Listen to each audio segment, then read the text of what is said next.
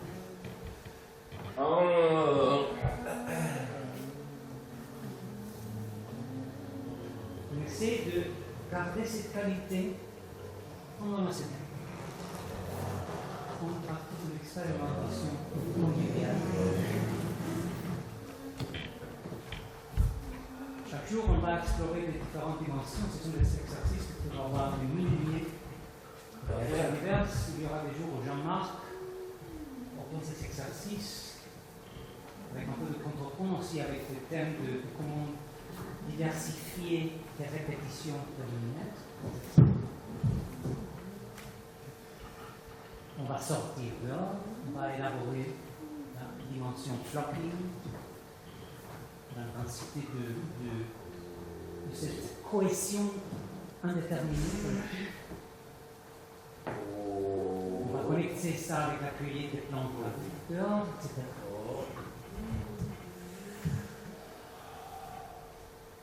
Et pour moi, par exemple, c'est une pratique quotidienne. Donc c'est ça, quelque chose que vous pouvez aussi prendre comme pratique quotidienne, juste trouver un peu de espace-temps,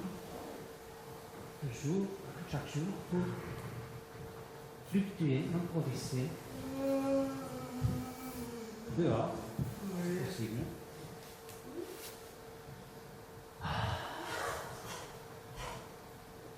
Et si vous faites ça au long terme, ça ajoute une nouvelle mémoire, un nouveau rythme, une nouvelle plasticité. Ça, c'est la puissance plus grande. Mais aussi qu'on pratique, pour ouvrir des alignements qui nous donnent du malaise dans nos vies quotidiennes.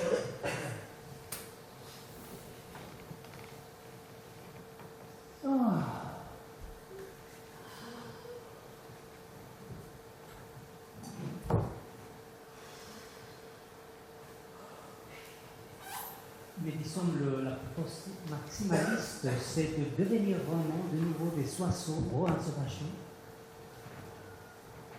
des nuées, des essents nomadiques qui co-évoluent en mouvement avec les écosystèmes. Évidemment, dans notre cas, pendant un collapse affreux dans une terre contaminée, dans un processus de régénération très complexe. Et comme proposition d'évolution long terme,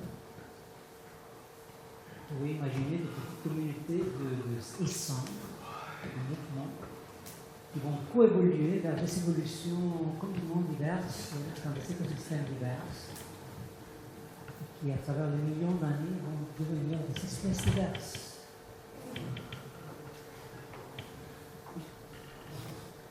C'est le seul long-termisme que je peux imaginer.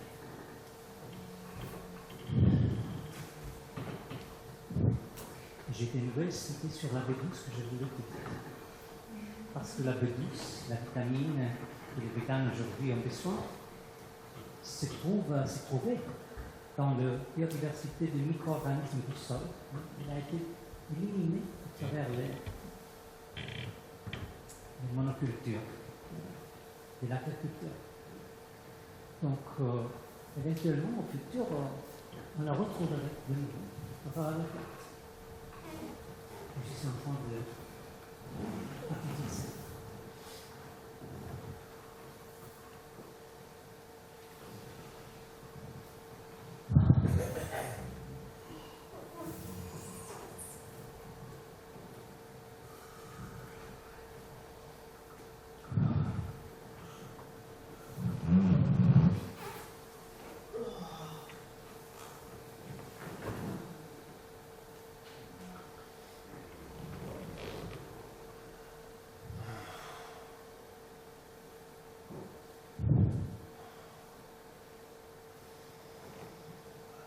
En fait, pendant que peut-être Jean-Marc et moi préparons un peu à manger, je vous invite, si vous voulez, à sortir, finir l'exercice dehors, explorer les textures de l'herbe, et peut-être prendre quelques feuilles qu'on va examiner après. Je vais vous montrer les herbariums qu'on a fait l'année dernière, quelques petites plantes qu'il y a là-dehors. Et vous allez voir comment chaque petite herbe a des propriétés incroyables, médicinales, presque tous sont mangeables, etc. Si vous voulez, si quelqu'un veut rester dedans, c'est bien. On peut faire ça aussi dans les jours suivants. Mais je pense, Jean-Marc, si tu veux,